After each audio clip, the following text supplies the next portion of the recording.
Apa yang saya tahu, kita disarankan untuk berdoa ketika sujud. Soalan saya, maksud bersujud itu adakah berdoa dalam sujud-sujud terakhir saja ataupun dalam setiap sujud rakaat?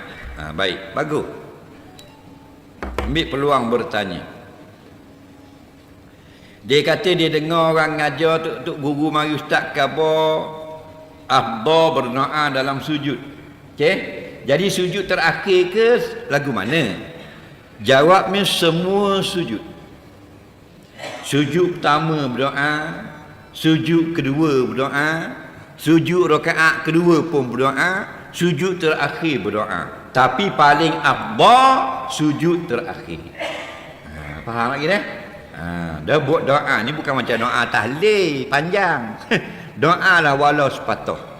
Di doa di sujud yang pertama sembahyang jemaah, subhana rabbiyal a'la, subhana rabbiyal a'la, atau subhana rabbiyal a'la wa bihamdi, subhana rabbiyal a'la wa bihamdi, subhana rabbiyal a'la wa bihamdi. Dia berkata Allah maghfirli. Contoh, ya Allah ampunkan aku. Tu doa tu. Jadi kalau boleh selit sepatah itu setiap kali sujud. Itu contohlah, doa lain pun tak apa. Dan doa yang terakhir lebih afdal. Bila tu? Bila kita sembahyang yang orang tidak ikut kita.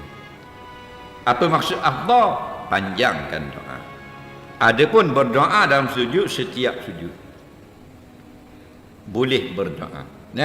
Tapi kalau kita nak panjang, sujud yang terakhir. Bila itu panjang? Apabila orang tidak ikut kita sembahyang. Maksudnya kita tidak jadi imam.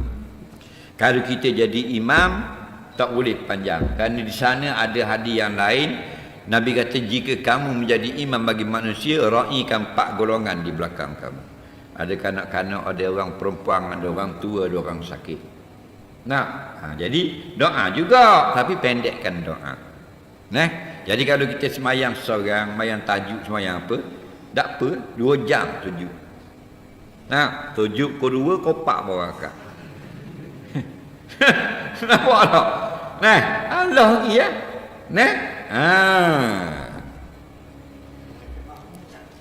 Kalau kita makmum, Tok Imam akak, abah kita akak. Tok Imam akak Allahu Akbar, kita masih berdoa. Harus. Tapi mana afdal dengan segera angkat? Afdal angkat lagi daripada berdoa. Kenapa? Ju'ilal imamu yutamma bih, dijadikan imam supaya kita follow, ikut semua. Jadi ikut semua tu lebih afdal. Nampak? Soalan seterusnya.